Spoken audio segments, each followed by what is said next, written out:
परम पूज्य श्री गुरु डॉक्टर आनंदमय के ऊपर पूर्ण पुरुषोत्तम श्री कृष्ण की कृपा बचपन से ही रही है। श्री गुरु ने कठोर तपस्या करके मात्र 18 वर्ष की उम्र में अपनी कुंडलिनी शक्ति जागृत कर ली थी। इस शक्ति को प्राप्त करते ही आप में जीवन को आध्यात्मिकता और वैज्ञानिकता से देखने का दिव्य तेज आ गया। एमए, एलएलबी और ज्योतिष शास्त्र में पीएचडी की उच्च उपाधि प्राप्त करने के बाद आपने अपने संपूर्ण जीवन को अध्यात्म एवं मानव कल्याण के लिए समर्पित कर दिया है। परम पूज्य गुरुदेव श्री गुरु डॉक्टर आनंदमय ने अपने जीवन की कठिन आध्यात्मिक साधना, अनुभव और शोध के बल पर मेडिटेशन की एक विशेष विधि आत्ममिलन संकल्प सिद्धि का सृजन किया है। श्री गुरु का मानना है कि व्यक्ति को भौतिक जीवन जीने के लिए धन से बढ़कर मन की शांति और आत्मा का सुख चाहिए। श्री गुरु द्वारा सर्जित इस आत्ममिलन संकल्प सिद्धि का मूल मंत्र है, स्वयं जानो, स्वयं जागो, स्वयं पाओ। अभी तक सैकड़ों लोगों ने श्री गुरु के द्वारा सिखाई जा रही इस दिव्य विद्या का लाभ लेकर अपना आत्म कल्याण किया है। आप भी इस दिव्य आत्ममिलन संकल्प सिद्धि क्रिया का लाभ ले सकते हैं। इसके लिए आपको समय समय पर आयोजित होने वाले हमारे मेडिटेशन शिविर में भाग लेना होगा। इसके लिए आप हमारे फोन नंबर 9714876566 एवं 9998539835 पर संपर्क कर सकते हैं। राधे कृष्ण। संकल्प सिद्धि परिवार में आप सबका स्वागत है। धर्म, ध्यान, दिव्य ज्ञान, एक स्व आत्म जागरण, इस प्रकल्प में आज हम बात करेंगे दिव्य ज्ञान के बारे में जो मानसिक सुख से संबंधित है। आइए उस 7 चक्रों की साधना में हम प्रवेश करते हैं। ऐसे तो हमारे शरीर में 114 चक्र हैं, 2 बाह्य रूप में है, 112 अंदर है, 4 का कोई अस्तित्व नहीं है। विज्ञान मानता है, योग मार्ग मानता है।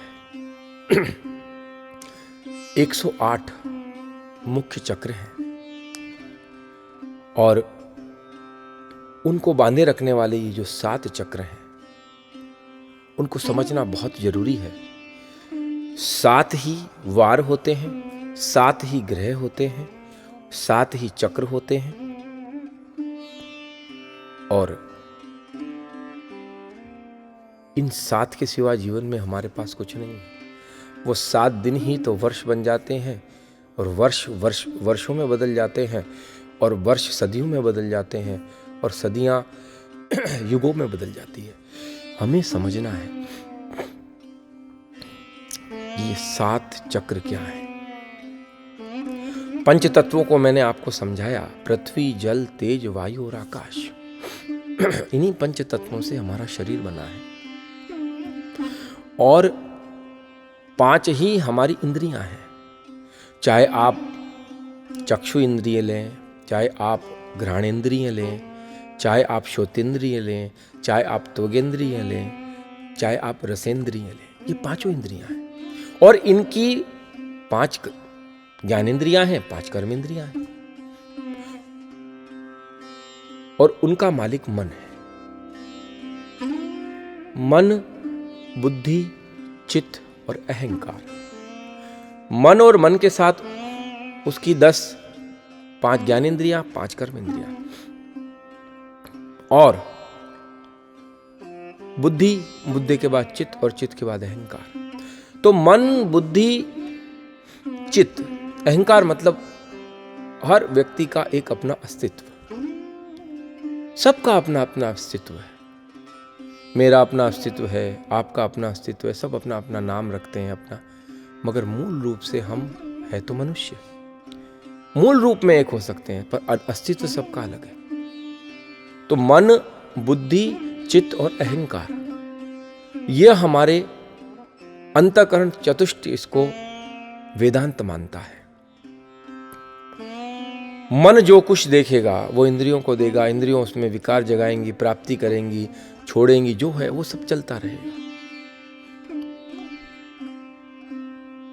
तो बोलिए 7 चक्रों को समझने से पहले क्या समझना जरूरी है? 7 चक्रों को समझने से पहले सबसे पहले हमें मन को समझना जरूरी है। मन कहाँ स्थिर हो सकता है? मन आपका अगर स्थिर होगा ना तो वो सांस पे ही स्थिर होगा, गुरु मंत्र के साथ स्थिर होगा। अगर आप अपने मन को श्वास पे स्थिर करोगे तो आप जल्दी अपने मन को स्थिर कर लोगे। अगर आप गुरु मंत्र के साथ स्थिर करोगे तो आपको आज्ञा चक्र पे वो अपने प्रकाश को देखना है और सांस के साथ उस मंत्र का उच्चारण करना है। सांस अंदर गई, गुरु मंत्र अंदर गया, सांस बाहर आई, गुरु मंत्र बाहर आया। कहते हैं ना कि श्वासों की माला पे सिमरू में पी का नाम, पी मतलब परमात्मा। जब ये मंत्र आपकी श्वास के साथ चालू हो जाता है तब आपके अंदर एक बहुत बड़ी घटना घटती है कि वो मंत्र आत्मसात हो जाता है। मंत्र जब आत्मसात हो जाता है तो आप मन को जहां चाहो उसका आत्म केंद्रण कर सकते हो। और मन भटक रहा है, इसको देखता कौन है? कभी कभी लोग सोचते हैं, बोले वो बुद्धि, और बुद्धि सद्बुद्धि बने, परमात्मा की ओर ले जाए, उसके लिए सत्संग होता है। मन मंत्र के साथ, श्वास के साथ स्थिर होता है। बुद्धि निर्मल होती है, बोले निर्मल मन जन सो मोहि पावा, मोहे कपट छल छिद्र न भावा। बोले मुझे कौन पा सकता? निर्मल मन जन, जिसका मन निर्मल हो गया है वो मुझे प्राप्त कर सकता है। बोले बुद्धि जब तक निर्मल नहीं होगी, बुद्धि जब तक जो है परमात्मा के चरणों में जब उसका ध्यान नहीं लगेगा, और बोले वो सत्संग के बिना नहीं हो सकता। जब तक आप गुरुजनों के, आप्तजनों के आप वचनों को नहीं सुन लेते, उनके वचनामृत जब आपके कानों में नहीं पड़ते, तब तक आप परमात्मा तक नहीं पहुंच सकते, तब तक बुद्धि निर्मल नहीं होगी। बुद्धि सद्बुद्धि बने, इसके लिए सत्संग होता है। जब मन आपका निर्मल हो गया, मन आपका स्थिर हो गया, बुद्धि सद्बुद्धि हो गई, परमात्मा की ओर दौड़ गई, तब इंद्रियां मन के साथ, मन बुद्धि के साथ जुड़ता है, वो अंदर की गति प्रारंभ करता है।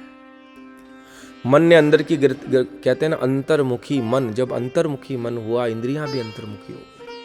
क्योंकि मन भटकेगा तो इंद्रियां भटकेगी, और मन स्थिर हुआ तो इंद्रियां स्थिर हो जाएगी, विचार स्थिर हो जाएंगे।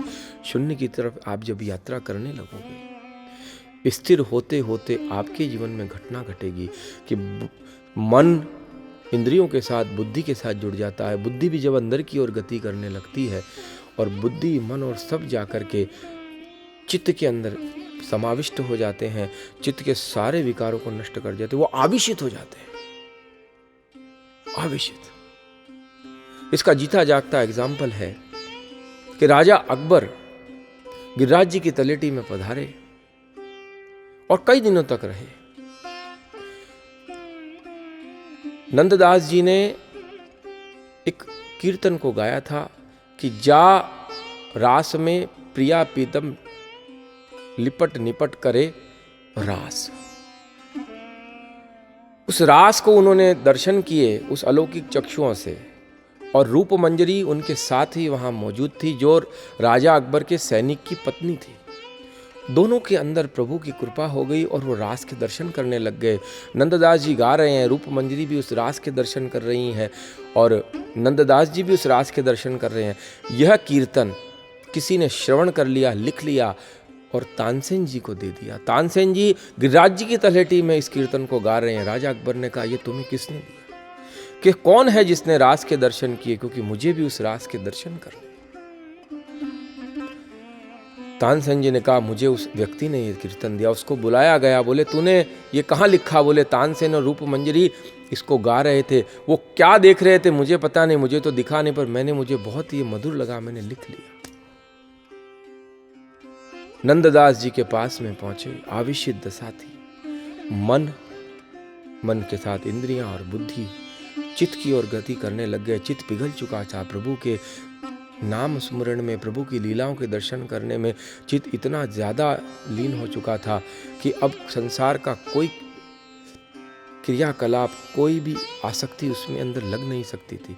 विशुद्ध शुद्ध बुद्ध आत्मा नंददास जी की अवस्था, और आवेशित अवस्था कि शरीर भी चला जाए तो कोई परवाह नहीं।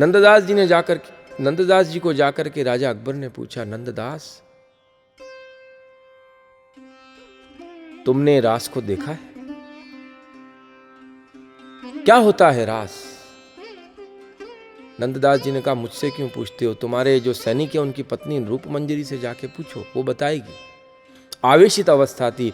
अकबर राजा दौड़े दौड़े उत्साह के साथ रूपमंजरी के यहाँ गए। रूपमंजरी की आवेशित दशा थी। लौकिक शरीर, लौकिक आसक्ति छूट चुकी थी। अलौकिक आसक्ति, अलौकिक जागरण प्रारंभ हो चुका था। जैसे ही रूपमंजरी ने को जाकर के राजा अकबर ने कहा, रूपमंजरी क्या होता है रास? हा कृष्ण करके प्राण निकल गए। शरीर वहीं पड़ा रह गया और दिव्य देह धारण करके रास में प्रवेश कर गई। दौड़े दौड़े नंददास जी के पास राजा अकबर पहुंचे। देखे आवेशित अवस्था में नंददास जी का भी शरीर लुढ़का पड़ा है और वह भी अलौकिक शरीर लेके रास में प्रवेश कर गए। अकबर ने कहा, जो जिसकी वस्तु थी वो उसको अंगीकार हो गई। यह अवस्था होती है मन की। गति करता है तेजी से अंदर की ओर चित्त में। जब चित्त के सारे विकार जल जाएंगे, संस्कार जल जाएंगे, सब कुछ नष्ट हो जाएगा। चित्त भी वहां नहीं रहेगा। रमण महर्षि कहते हैं, आत्मा के अंदर जाकर के सब कुछ नष्ट हो जाएगा और आत्मा तेजी से गति करेगी परमात्मा की ओर। जब आत्मा परमात्मा की ओर गति करेगी, बूंद सागर में मिल जाएगी। तुम नहीं रहोगे। वह ऊर्जा, वह आवेश सब कुछ नष्ट कर देगा। आइए उस ऊर्जा, उस आवेश को नष्ट करने के लिए 7 चक्रों को समझें। पहला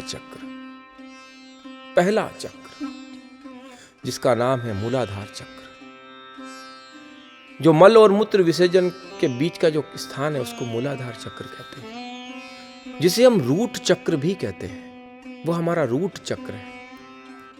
रूट यानी जड़। और उस मूलाधार चक्र में जो रूट चक्र है वहां पृथ्वी तत्व विद्यमान है। उस पृथ्वी तत्व का जो कलर है वो रेड कलर है, लाल कलर है। और वहां जो शब्द विद्यमान है वो है लम।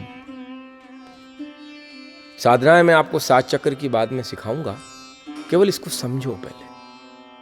पृथ्वी तत्व विद्यमान हुआ, पृथ्वी तत्व के साथ वहां लाल कलर हुआ, लाल कलर के साथ में शब्द है लम। और वहां के जो अधिष्ठात्र देव हैं वो गणपति जी माने जाते हैं। गणपति अथर्वशिष्ट में तम मूलाधार स्थितो असि।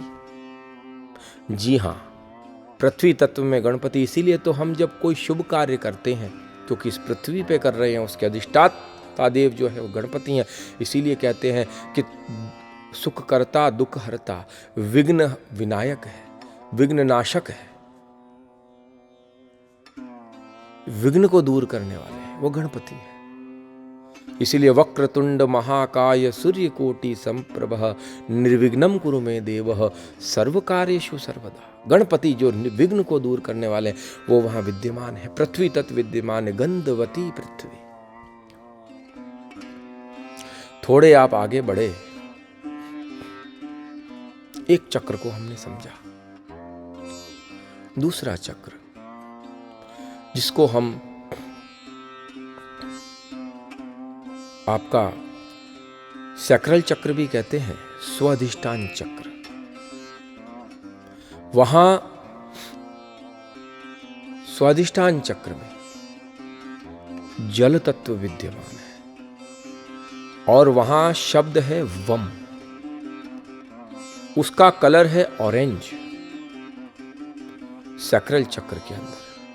और उसका जो स्थान माना जाता है, आपकी जो सेक्स इंद्री है, जहां आपकी